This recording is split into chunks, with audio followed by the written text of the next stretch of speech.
یعنی اجتہاد جو ہے بعض اوقات وہ ضروری نہیں ہوتا کہ وہ اس کے اندر پایا جاتا ہو ایک چیز کے اندر، وہ ایک خارج سے بھی چیز جو ہے نا جو اس کو پیش کر رہی ہے شخصیت، اس کا جو ہے نا عمل دیکھا جائے گا، وہ جو عمل کی نوعیت ہے وہ متعین کر دے گی کہ اب یہ عمل کے نتیجے میں جو کچھ سامنے آئے گا وہ حرام ہو گیا ہے۔ کیا سوری فقہ میں کیا بحث ہے؟ یا ایسے ہی ہے، ایسے ہی ہے، میں جانے گا، یعنی ایسے یہ پوائنٹ ہے کہ یہ جو چیز حرام ہوتی ہے وہ کن کن وجوہات سے حرام ہوتی ہے، یعنی یہ بحثیں ہیں فقہ کی۔ میرا کہنے کا مطلب یہ ہے کہ جو چیز میں آپ کے سامنے تفصیل بیان کی ہے، اس سے آپ سمجھ سکتے ہیں کہ اجتہاد قرآن مجید خود آپ کو موقع دے رہا ہے سمجھنے کا کہ ایک چیز کو میں نے حرام کیا ہے تو اس کی وجہ کیا ہے۔ ایک چیز تو یہ حرام ہونے کی وجہ یہ بتا دی گئی کہ وہ اپنی ذات میں حرام ہو گئی ہے، فی نفسی ہی وہ چیز جو ہے نا حرام ہو گئی ہے۔ ایک چیز جو ہے وہ فی نفسی ہی نہیں ہے بلکہ ایکسٹرنل ایلیمنٹ شامل ہوا، باہر سے کوئی چیز آئی اور اس نے آ کے اس چیز کو حرام کر دیا، کسی اور کا عمل جو ہے نا اس پہ یعنی آیا، اس پہ اپلائی ہوا اور اس عمل کی وجہ سے وہ چیز جو ہے نا حرام ہو گئی، یہ چیز واضح ہو گئی۔ یعنی اب یہاں پہ بنیادی طور پہ علم و عقیدہ کی نجاست آ گئی ہے، وہ جو چیز ہے اپنی نفس میں جو ہے نا وہ نجس نہیں ہے، اپنی حیثیت میں جو ہے نا وہ پاک ہے، لیکن کرنے والے کا عمل جو ہے نا اب وہ آیا اور اس کی وجہ سے وہ چیز حرام ہو گئی، یہ چیز واضح ہو گئی۔ پھر میں آگے بڑھتا ہوں، نہیں تو جو ہے نا اس کو مزید بس وہ صرف اس جگہ تھوڑا سا ہے الا ما یتبع جی جی جو پہلا ہے جی جی وہاں پیچھے ایک ہے اہل، ہاں اہل، دوسرا ہے بہیمۃ۔ بہیمۃ الانعام، آپ کے خیال میں الا دونوں میں سے کس کو نیگیٹ کرنا ہے؟ یعنی اہلت کا جو ہے وہ جیسا کہ میں نے کہا کہ پچھلی دفعہ ہم نے جو کر لیا تھا، جب یوں ہی لفظ اہلت قرآن مجید نے بولا ہے تو اس کا مطلب یہ ہے کہ کہنے کا مطلب یہ ہے کہ وہ جو حلال و حرام کی بحث ہے وہ ابھی تک پچھلے جو 23 سال 22 سال ہو گئے ہیں قرآن مجید کو نازل ہوتے ہوئے اور اس رسول کی موجودگی میں وہ چیزیں واضح ہو گئی ہیں۔ قرآن مجید کو ابھی آ کے یہاں کوئی چیز واضح کرنے کی جو ہے نا بات نہیں کر رہا، یعنی اگر ابھی آ کے بتانا ہے یہ ساری چیزیں تو اس کا مطلب یہ ہے کہ پیچھے نہیں بتایا وہ حلت پیسے میں لایا گیا ہے، تو اس کا مطلب یہ ہوتا ہے کہ بعض اوقات جو لفظ ہوتا ہے قرآن مجید کے اندر وہ اپنے ابتدائی مفہوم کے لیے بھی استعمال ہو جاتا ہے، اپنے انتہائی مفہوم کے لیے بھی استعمال ہو جاتا ہے، اپنے جو ہے نا فیصلہ کرنے کے حوالے سے بھی استعمال ہو جاتا ہے۔ تو یہاں پہ انتہائی مفہوم میں استعمال ہوا ہے کہ وہ چیز جو واضح کرنی مقصود تھی وہ واضح کر دی گئی، وہ حلت یعنی تمہارے لیے حلال ہونا چیزوں کو واضح کر دیا گیا ہے، اور وہ کس نوعیت کی چیزیں ہیں، وہ بہیمۃ الانعام کی نوعیت کی چیزیں ہیں۔ یہ دونوں کی ورڈز کو پکڑ لیا، اس کے بعد کہا کہ میں انہی کے بارے میں قرآن مجید یہ کہہ رہا ہے کہ کچھ ایسی چیزیں ہیں، اشتباہ والی چیزیں ہیں، میں اب ان کو بھی کلیئر کر دیتا ہوں، ان کو بھی الا ما یتلی علیکم کہہ کے کہ میں ان کو بھی کلیئر کر دیتا ہوں جو چیزیں آگے آ رہی ہیں، جو آگے آ رہی ہیں وہ چیز جو ہے نا اسی بہیمۃ الانعام کے حوالے سے کچھ چیزیں اشتباہ سے متعلق چیزیں تھیں، چیزیں تو یہ پہلے بھی بار بار کہا گیا ہے کہ حرمت علیکم المیتۃ والدم ولحم الخنزیر، یہ تو پہلے بھی بار بار کہا گیا ہے، یہ سورہ بقرہ میں بھی آیا ہے اور مکی صورتوں میں بھی آیا ہے۔ تو یہاں پہ وہ کون سے پہلو ہیں جن کو نمایاں کرنا مقصود ہے، تو وہ آگے جا کے جنم مزید کھلیں گے، ابھی ذرا پورا کا پورا پیکج ہے۔ قرآن مجید کا ایک اسلوب یہ ہے کہ جب آپ وہ بات کرتا ہے اس طریقے سے بات کرتا ہے تو اپنی پوری بات کر دیتا ہے، ماضی میں ایک بات کہی گئی ہوتی ہے اس کو بھی ساتھ لے لیتا ہے، اور جو بات یہاں کرنی مقصود ہوتی ہے اس کو بھی لے لیتا ہے۔ یہ چیزیں جو ابھی تک پڑھی ہیں یہ ماضی کی چیزیں ہیں، اب اس کے بعد یوں ہی ہم جو اہل لغیر اللہ بھی اس کے بعد آگے پڑھیں گے تو یہ ماضی کی چیزیں نہیں ہیں۔ یعنی اب جب قرآن مجید نازل ہو رہا ہے تو کچھ لوگوں کے ذہنوں میں سوال سٹل باقی تھے، اسی بہیمۃ الانعام کے حوالے سے، اسی حلال و حرام کی بحث کے حوالے سے کچھ سوال موجود تھے، تو اس نے پھر قرآن مجید نے جب الا ما یتلی علیکم کہہ کے بتا دیا کہ میں آگے کچھ چیزیں تمہیں مزید بتاتا ہوں، یعنی حلال و حرام کی بحث میں تو ساری میں نے کمپلیٹ کر دی، کنکلوڈ کر دی، لیکن کچھ ایسے ایریاز ہیں جن کو میں چاہتا ہوں کہ تمہارے سامنے وہ کھول دوں۔ بات واضح ہو گئی؟ یعنی اس طریقے سے بات کہی گئی ہے۔ اچھا، اب آگے بڑھتے ہیں، تو یہ جو لفظ آیا تھا مائتا، اب یہ جو میں بار بار اس چیز کو دہرا رہا ہوں کہ چیزوں کو ایک ہوتی ہے جس کو ہم کہتے ہیں فکر اصل میں کیا چیز ہے؟ یہ انسانوں کے سوچ اور فکر کے جو قرآن مجید سے کچھ چیزیں یعنی نکالتے ہیں، یا یعنی سنت سے کچھ چیزیں نکالتے ہیں علماء کرام اور اس کو اپلائی کر دیتے ہیں ان چیزوں پہ جو ہمارے روزانہ کے ڈے ٹو ڈے کے معاملات ہوتے ہیں، اسی کو اجتہاد کہا جاتا ہے، اسی کو فقہ کہا جاتا ہے۔ ایک چیز ہوتی ہے فقہ الرسول، یعنی نبی نے خود جو فقہ النبی کہہ لیں کہ اللہ کے رسول نے خود بتا دیا، چیزوں کو کھول دیا، بیان کر دیا، اس کو فقہ النبی کہا جاتا ہے۔ ایک ہوتی ہے فقہ القرآن، کچھ چیزیں قرآن نے خود جو ہے نا انسانوں کو بتائی ہیں کہ میں چیزوں کو کیسے پکڑتا ہوں اور اس کے بعد کیسے اپلائی کرتا ہوں۔ اب یہاں پہ ایک بہترین اور خوبصورت قسم کی جو ہے نا مثال آئی ہے. یعنی اگر ان آیات کو میں کہہ رہا ہوں کہ اگر آپ سمجھ لیتے ہیں گہرائی کے ساتھ تو بہت ساری چیزیں آپ کے ہاتھ میں آ جاتی ہیں. یہ لفظ میتا بولا ہے، مردار کا لفظ بولا ہے. اب قرآن نے اس کو کھولا ہے کہ میتا جو ہے نا وہ کون کون سی چیزیں ہو سکتی ہیں. یعنی یہ زبان و بیان کا لفظ ہے. جو ہی لفظ مردار بولیں گے تو چیز انڈرسٹوڈ ہوتی ہے، اس کا کیا مطلب ہے، ٹھیک ہے نا. لیکن قرآن مجید نے اس کو کھولا ہے، اپلائی کیا ہے. جو جس چیز پہ اپلیکیشن کے، جس کو ہم اطلاقی مسائل کہتے ہیں نا، اپلیکیشن کے مسائل ہے، یہ چیز یہاں اپلائی کیا، اس اصول کو یہاں اپلائی کیا، یہاں اپلائی کیا، تو قرآن مجید بھی چیزوں کو اپلائی کرتا ہے. جب میتا کا لفظ بولا تھا اوپر، تو اب قرآن مجید نے اس کو اپلائی کیا ہے کہ میں کن کن چیزوں کے لیے یہ میتا کا لفظ بول رہا ہوں. یہ وہ پہلو ہے جس کو قرآن اب کھولنا چاہتا ہے سورہ مائدہ کے اندر. ہو سکتا ہے کہ جو قرآن نازل ہو رہا ہے لوگوں کے ذہن میں اشتباہ کے پہلو ہیں. وہ قرآن نے جو پہلے بیان کرتا ہے مکی صورتوں میں، سورہ بقرہ میں پیچھے پڑھائے ہیں، وہ تو اس نے پھر سے دہرا دیے اور ان میں پھر مزید اضافہ کیا ہے. وہ جو اضافہ کیا ہے وہ دراصل کیا ہے، جو چیز اوپر بیان کی گئی تھی میتا کو، اس یہاں پہ آ کے کوئی اور نئی چیز نہیں بتانی مقصود تھی. یہ چیز بھی واضح رہے کہ یہاں پہ آ کے کوئی نئی چیز کو حلال و حرام کی بحث بتانا مقصود نہیں تھا. یعنی یہ کہ وہی چیزیں ہیں جن کو جو تم کو پہلے بتائی تھیں وہ واضح کر دی گئی تھی، لیکن اب اسٹل کوئی اشتباہ کی چیزیں تھیں تو میں اس کو رفع کر دیتا ہوں. تو وہ جو ہے کہ اوپر کہا گیا تھا کہ اب جو مردار ہے اس کو قرآن مجید نے کھولا ہے اور کہا ہے کہ وہ جانور بھی جو گلا گھٹنے سے مر گیا ہو وہ بھی حرام ہے اور وہ میتا ہے. جی جی قرآن شریف کے اندر جملوں میں نہیں ہے، یہ عقلی استدلال. نہیں، یہ اب یہاں پہ تو نہیں. استاد محترم کا اگر جو ہے نا وہ لیکچر سنے جو انہوں نے ان آیات پہ دیا ہے تو وہاں کھولا ہے. یہاں واؤ جو ہے تفصیل کی آئی ہے، زبان و بیان کیا. یہ جو لفظ واؤ ہے، واؤ جو ہے نا یہ تفصیل کے لیے بھی استعمال ہو جاتا ہے اور تفسیر کے لیے بھی. تفسیر معنی معنی، یعنی جن کو ہم لفظ یعنی بولتے ہیں اس کے معنی کے لیے ہو جاتا ہے. اور یہ اینڈ جو عام اور کا لفظ ہوتا ہے اس کے لیے بھی استعمال ہو جاتا ہے. تو یہاں اوپر جو باتیں بیان ہوئی ہیں اب واؤ کہہ کے اس کی تفصیل کرنا مقصود ہے، اس کی تفسیر بتانا مقصود ہے. تو واؤ یعنی زبان و بیان کے اندر جو چیز موجود ہے، جب وہ موجود ہے تو اس کے بعد جب ہم دیکھتے ہیں کہ یہاں پہ 3 طرح کے جو ہے نا مردار کو قرآن نے ذکر کیا ہے کہ وہ جو گلا گھٹنے سے مر گیا ہو.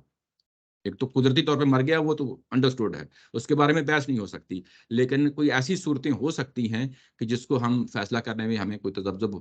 نہیں، ویسے ابھی اگر دیکھیں جی جی کوئی گلا گھٹنے سے مر گیا ہے جی تو عام عقل یہ نہیں کہے کہ یہ مردار ہی ہے. مردار ہے، لیکن امکانات سارے ہیں، لیکن اس کو قرآن مجید نے مزید کھولا ہے. نہیں، میں یہ کہہ رہا ہوں جی جی کہ جب کوئی عام آدمی عقلی طور پر اس کو سمجھتا ہے جی تو جی یہاں ہم یہ جملہ کیوں نہیں کہہ سکتے کہ یہاں قرآن شریف عقلی استدلال کر رہا ہے. یہ ایسے ہی ہے. میں نے لفظ بولا تھا کہ فقہ القرآن جو ہے، اصل میں فقہ کیا چیز ہے؟ وہ عقلی استدلال کا ہی نام ہے کہ ایک چیز کی اصول کو دریافت کرنا اور اصول کے بعد اس کو کسی اطلاقی پہلو پہ، اس کی فرع پہ، یعنی روٹ سے چیز کو اٹھایا اور برانچ پہ جا کے اپلائی کر دیا. تو یہ کیا ہوتا ہے؟ یہ عقلی استدلال ہی ہوتا ہے. تو قرآن عقلی استدلال ہی کر رہا ہے، اس میں کوئی شک نہیں. ایسے ہی یعنی اب یہ کہ 3 چیزیں. لفظ کو کیسے یاد رکھیں گے؟ کیا آپ کیسے یاد رکھتے ہیں؟ منفی کا جس طرح انگلش کے مشکل الفاظ ہوتے ہیں کیسے رکھتے ہیں، یعنی استعمال سے ہوتے ہیں چیزیں، پڑھنے سے کوئی ٹپ نہیں ہے. ٹپ نہیں ہوتا. یعنی یہ کہ لکھ لیا اور اس کے بعد روزانہ 10 دفعہ جو ہے نا پڑھے اس کا کیا معنی ہے، اس کا کیا معنی ہے. یہ بچپن میں ہم پہاڑا یاد کرتے تھے پرائمری اسکول میں. ہمیں روزانہ جب چھٹی ہونے سے پہلے جو ہے نا کہا جاتا تھا کہ آج 12 تک پہاڑے پڑھنے ہیں. آج گلا گلا گھٹنا. اچھا، اب یہ گلا گھٹنا جو ہے یہ 2 طرح ہو سکتا ہے. یعنی ایک جانور خود کہیں جو ہے نا پھنس گیا ہے، اس کا گلا پھنس گیا ہے. امکانات ہوتے ہیں نا، یہ تو کہیں درخت پہ چڑھا ہوا ہے، کہیں جنگلے میں پھنس گیا ہے اور زور لگا رہا ہے، زور لگا کے مر گیا ہے، گلا گھٹ گیا ہے. اور ایک گلا گھٹنا آپ نے خود پکڑ کے اس کا گلا گھونٹ دیا ہے. دونوں شامل ہیں. یہ ہر طرح کا جو ہے نا، یہ میں ایک مثال دے رہا ہوں ایسی.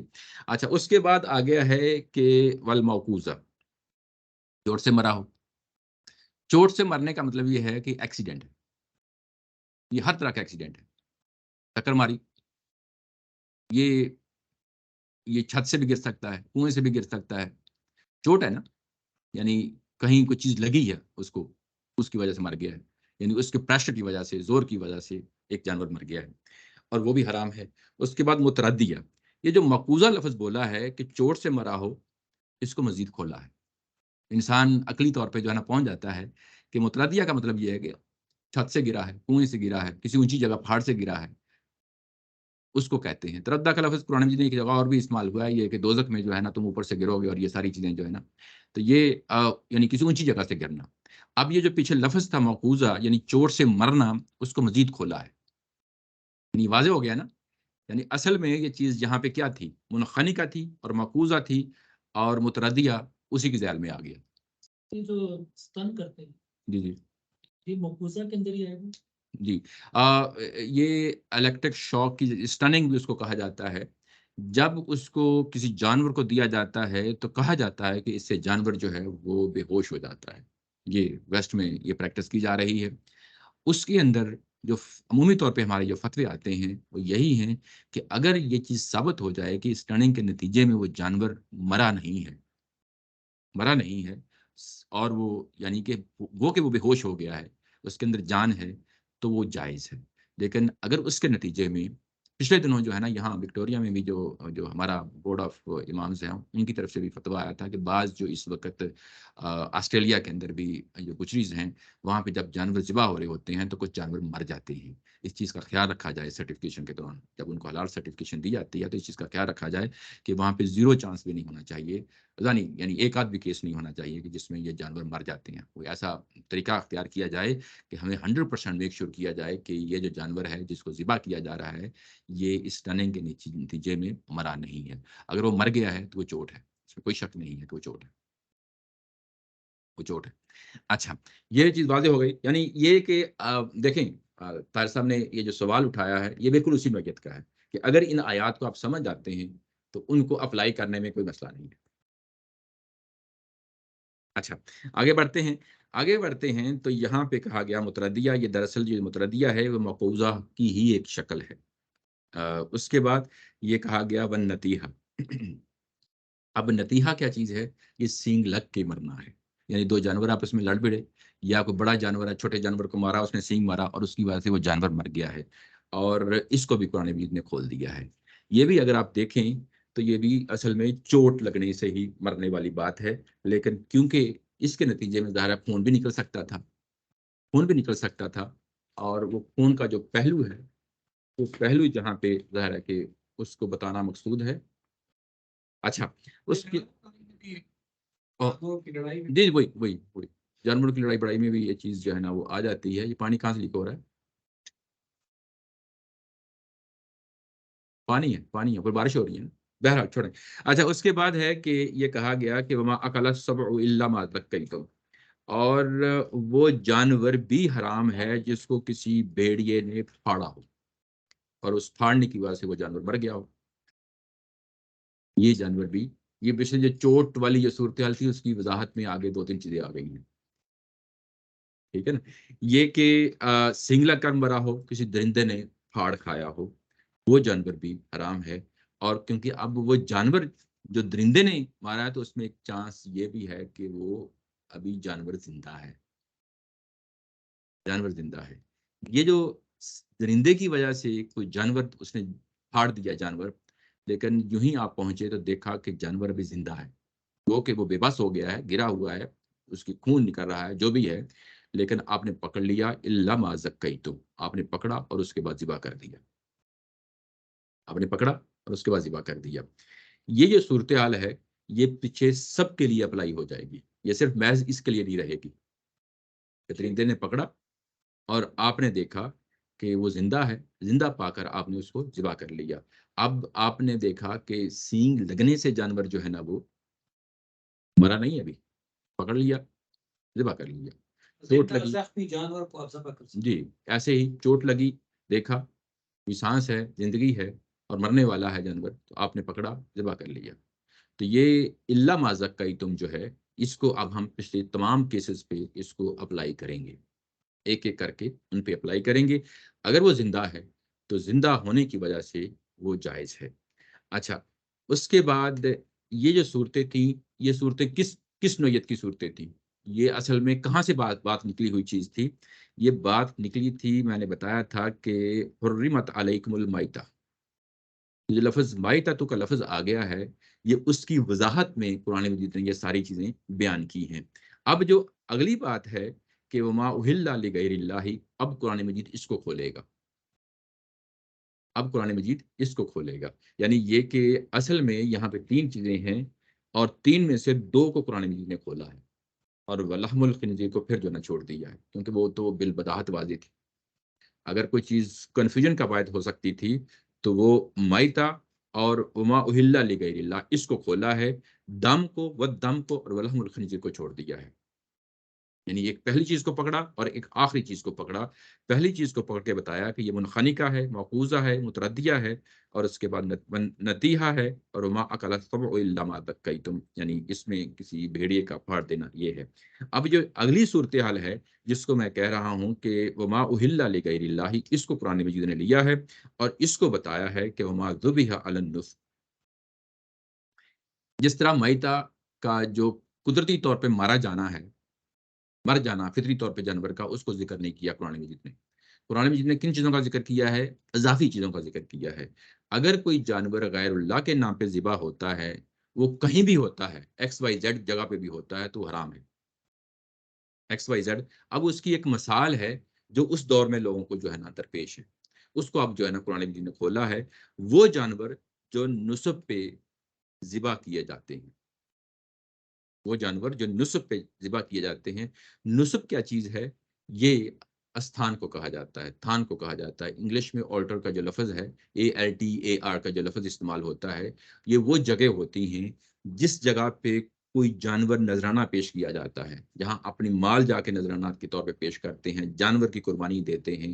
یہ بتوں کے اوپر یا بزرگوں کی ڈھیریوں کے اوپر، یا جو ہے نا ایسی جگہیں جن کو ظاہر ہے کہ آپ نے کسی خاص شخص کے لیے منسوب کر دی ہیں، کسی جس کو ہم ڈیری کہتے ہیں، یعنی خواہ وہ بتوں کی جو صورت میں ہوں، خواہ وہ جو ہے نا قبروں کی صورت میں ہوں، ان کے اوپر وہ خاص جگہ بنائی جاتی ہیں، ایک پتھر رکھ دیا جاتا ہے یا اس کو ایک خاص شکل دے دی جاتی ہے، وہاں پہ جو قربانی دی جاتی ہے اس کو نسب کہا جاتا ہے۔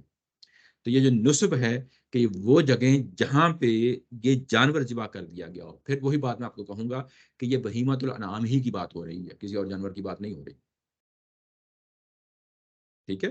یہ کہ جانور کو پکڑا آپ نے، اس کو اصل میں وہ جانور کیا ہے؟ وہ حلال ہے، طیب ہے، لیکن کیونکہ آپ نے اس کو غیر اللہ کے نام پہ دے دیا ہے، تو یہ آپ کی سوچ اور فکر کی جو ہے نا وہ گندگی ہے، سوچ اور فکر کی گندگی کی وجہ سے جو ہے نا وہ حرام قرار دیا جا رہا ہے۔ یہ چیز واضح رہنی چاہیے۔ اب یہ نسب کا نام لے لیا گیا تو یہاں پہ 2 چیزیں اور نکلتی ہیں۔ نسب کیوں بنائے جاتے ہیں؟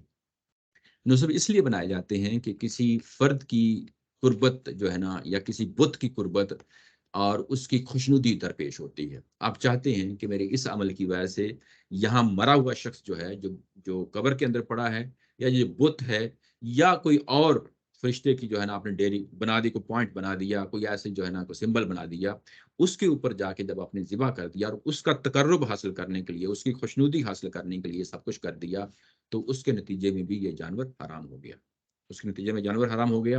اب وہاں پہ جب آپ جاتے ہیں تو خواہ آپ کیا کرتے ہیں؟ ہو سکتا ہے کہ آپ اس کا نام نہ لیں، یعنی اس غیر اللہ کا نام نہ لیں، پھر بھی وہ حرام ہے، پھر بھی وہ حرام ہے۔ اگر آپ وہاں جا کے اللہ کا بھی نام لے لیتے ہیں تو پھر بھی حرام ہے۔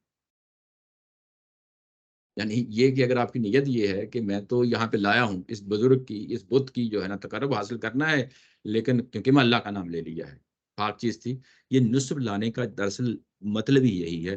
اگر بات اتنی ہوتی کہ غیر اللہ کے نام پہ ذبح کر دیا جاتا تو نسب کہنے کی ضرورت ہی نہیں تھی، یہ چیز انڈرسٹوڈ تھی۔